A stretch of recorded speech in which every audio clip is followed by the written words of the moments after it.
In the cold, calculating world of naval design, form almost always follows function. A warship is a tool, a purpose-built instrument of national will, shaped by doctrine, technology, and the hard lessons of previous wars. Battleships are built with massive guns and heavy armor to dominate the seas. Aircraft carriers are floating airfields, projecting power across vast oceans. But every now and then, a design comes along that seems to break the mold, a hybrid, born from a very specific and very pressing need. What happens when a nation needs a warship that is both a lethal heavy cruiser and the all-seeing eyes of an entire carrier fleet?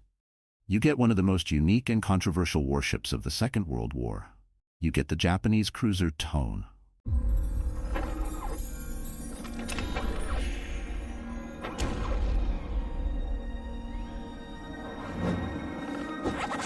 This wasn't just another heavy cruiser in the Imperial Japanese Navy, or IJN. The Tone and her sister ship, Chikuma, represented a radical departure from naval orthodoxy. In an era when cruisers around the world were balancing their guns, armor, and speed, Japan took a sharp turn. They looked at their magnificent carrier force, the Kido Butai, and identified a critical weakness: reconnaissance. To strike effectively, you first had to find the enemy, and carrier-based planes were too valuable to be wasted on long, often fruitless searches. The solution was a new type of cruiser, a ship whose primary purpose was not just to fight, but to see. The design philosophy behind the Tone class was both simple and revolutionary. All four of its main gun turrets, housing a total of 8 powerful 203mm or 8-inch guns, were concentrated on the forecastle, ahead of the bridge. This was an incredibly unusual layout. It limited the ship's ability to fire at a target directly behind it, a trade-off most navies would never accept. But for the IJN, the sacrifice was worth the reward. By moving the entire main battery forward, the designers freed up the entire aft quarter of the ship, from the mainmast to the stern. This vast, open space was transformed into a veritable floating airbase. The Tone was equipped with 2 powerful aircraft catapults and a comprehensive system of rails and cranes for handling a large contingent of floatplanes. While her theoretical capacity was for 8 aircraft, she typically operated with a complement of 5 or 6. These weren't just any planes. They were often Nakajima E-8N Pete or Aichi E-13A Jake reconnaissance floatplanes. Rugged and reliable aircraft designed for long-range scouting missions over the unforgiving Pacific. This airborne component was the ship's true main weapon. While her guns could smash an enemy cruiser and her torpedoes could cripple a battleship, it was her aircraft that would find those targets in the first place, making the Tone an indispensable part of Japan's war machine. Beyond its unique layout, the Tone was a formidable vessel in her own right.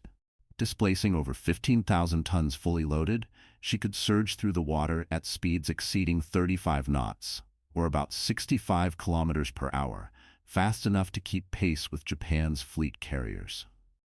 Her armor was respectable for a cruiser, and in addition to her main guns, she carried a heavy secondary armament of dual-purpose guns for anti-aircraft defense. And like most Japanese cruisers, she was armed with the dreaded Type 93 torpedo, the Long Lance. These were arguably the best naval torpedoes of the war. Fast, powerful, and with a tremendous range that caught Allied navies by surprise time and time again. The Tone was a scout, yes, but she was a scout with the fangs of a predator. Built at the Mitsubishi shipyards in Nagasaki and commissioned in 1938, she was a marvel of Japanese naval engineering, a ship ready for a war that was just over the horizon. With the storm clouds of World War II gathering, Tone and her sister ship Chikuma were assigned to Cruiser Division 8. It was a perfect pairing. Together, these 2 scout cruisers would become the forward-looking eyes for the most powerful naval strike force on the planet, the Kido Butai. Their first major operation would be one of history's most audacious and infamous attacks. As the Japanese fleet steamed in secret across the North Pacific in late 1941, its target was the heart of the United States Pacific Fleet at Pearl Harbor. The plan required absolute surprise. Any detection by the Americans would mean failure. On the morning of December 7, 1941, hours before the first bombs fell, the Tone had a critical job to do. she launched one of her Ichi float planes on a high-stakes reconnaissance mission. The target wasn't Pearl Harbor itself. That was too risky. Instead, the plane was sent to scout Lahaina roads, an alternative anchorage off the island of Maui where the American carriers sometimes moored. The pilot was to observe the target and maintain strict radio silence. His report, confirming that the American carriers were not at Lahaina, was another key piece of intelligence that firmed up the Japanese plan. The attack on Pearl Harbor was a stunning tactical success, and while the bombers and fighters got the glory, the mission's success was quietly enabled by the vital reconnaissance provided by ships like the Tone. Her hybrid design had been validated in the very first hours of the war. Following the attack on Pearl Harbor, the Japanese war machine rolled across the Pacific and Southeast Asia with terrifying speed, and the Tone was at the forefront of the conquest. In late December, she supported the second and successful invasion of Wake Island. In February 1942, she escorted the carriers as they launched a devastating air raid on Port Darwin in Australia, a strike that shattered the northern Australian port and sank numerous ships. From there, she steamed south to the Dutch East Indies, helping to hunt down and destroy the remnants of Allied naval power in the region. She was building a reputation as an effective, reliable, and battle-hardened warship. It was during the Great Indian Ocean Raid in April 1942 that the Tone truly showcased her incredible value as a scout. The Kido Butai, fresh from its triumphs, swept into the Bay of Bengal to challenge British sea power. On April 5th, it was a float plane from the Tone that made the critical discovery. The plane's crew spotted two British heavy cruisers, HMS Cornwall and HMS Dorsetshire, steaming without air cover. The radio message crackled back to the Japanese fleet, and the coordinates were passed to the carrier strike groups. Within hours, Japanese dive bombers were swarming over the helpless British ships, sending both to the bottom with ruthless efficiency. 4 days later, history repeated itself. A scout plane from the Tone located the old British aircraft carrier HMS Hermes. Once again, the message was sent. The bombers were launched, and another major Royal Navy vessel was sent to the ocean floor. In the space of a few days, the Tone's reconnaissance had directly led to the destruction of 3 major enemy warships. Her design concept was no longer a theory. It was a devastatingly effective reality. By the early summer of 1942, the Japanese Empire was at its zenith. It had seemed unstoppable. The next logical step was to eliminate the remaining threat of the American carriers, which had been absent from Pearl Harbor. The target was a tiny atoll in the middle of the Pacific, Midway. The incredibly complex Japanese plan for the Battle of Midway was a masterpiece of logistics, but a nightmare of coordination. And at the very heart of its reconnaissance element was Cruiser Division 8, the Tone and the Chikuma. Their job was to launch their float planes in a wide search pattern to the east of the Japanese fleet, find the American carriers, and give Admiral Nagumo the information he needed to deliver a knockout blow. This was the exact mission the Tone was designed for. But on the fateful morning of June 4, 1942, something went wrong. As the Japanese carriers were launching their initial strike on Midway Island, the scout cruisers were preparing their own launches. 7 scout planes were scheduled to fan out and search for the American fleet. But on the deck of the Tone, her number 4 scout plane, slated to search a critical sector to the northeast, was having trouble. A catapult malfunction caused a delay. For 30 agonizing minutes, engineers worked to fix the problem. Finally, at 5 o'clock in the morning, half an hour behind schedule, the float plane roared down the catapult and into the air. It was a delay that would echo through history. That single 30-minute delay meant that the plane would reach the far end of its search pattern 30 minutes late. It was a seemingly minor issue in a battle involving hundreds of ships and aircraft, but it placed the plane in the wrong place at the wrong time. The pilot of Scout Number 4, flying his lonely patrol, eventually reached the end of his search leg and turned back. It was only then, well after he should have already been on his return journey, that he spotted them. 10 American warships. His radio message, sent back to Admiral Nagumo on the carrier Akagi, was electric. The enemy had been found, but the message itself created a new problem. The pilot reported cruisers and destroyers. He made no mention of the one thing Nagumo needed to know about: an aircraft carrier. Was it a surface fleet without air cover, or was the carrier simply hidden by clouds? On the Akagi's bridge, confusion reigned.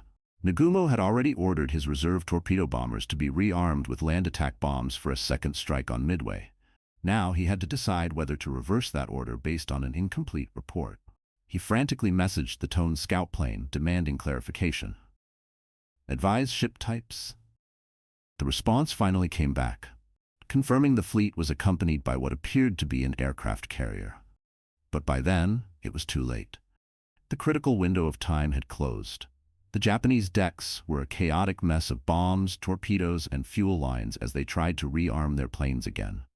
It was at this exact moment of maximum vulnerability that American dive bombers, guided to the Japanese fleet by a lucky encounter with a destroyer, screamed down from the heavens. Within the space of 5 minutes, 3 of Japan's finest aircraft carriers were turned into blazing infernos. A fourth would follow later that day. The Battle of Midway was a catastrophic defeat for Japan, and for decades historians have pointed the finger of blame at the Tone.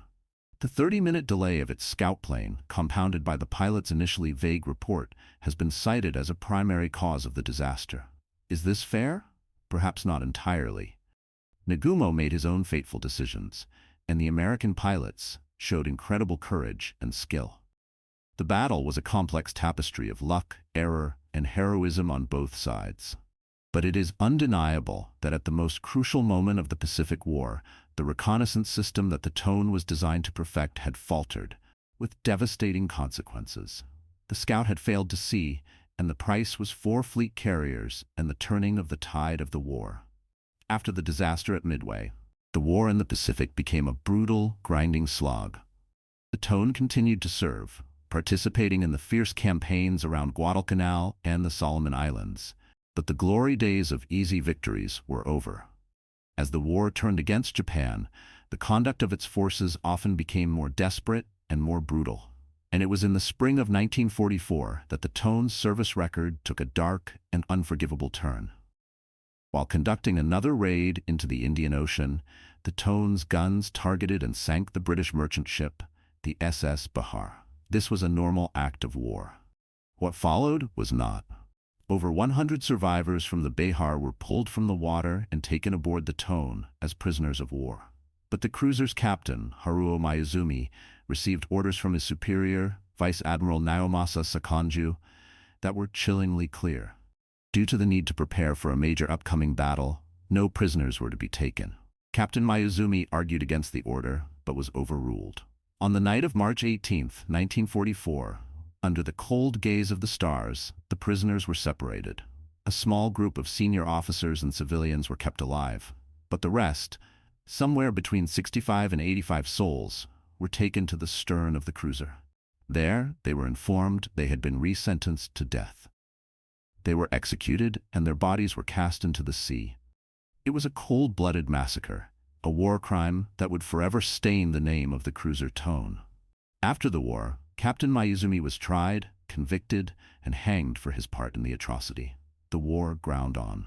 In June 1944, the Tone fought in the Battle of the Philippine Sea, a battle better known as the Great Marianas Turkey Shoot, for the lopsided losses inflicted on Japanese naval aviation. The IJN's air arm was shattered, and the role of scout cruisers like the Tone became even more critical. Her last great battle came in October 1944, at the sprawling, chaotic series of engagements known as the Battle of Leyte Gulf. The Tone was part of Admiral Kurita's powerful center force, a fleet of battleships and cruisers that steamed through the San Bernardino Strait to fall upon the vulnerable American invasion fleet.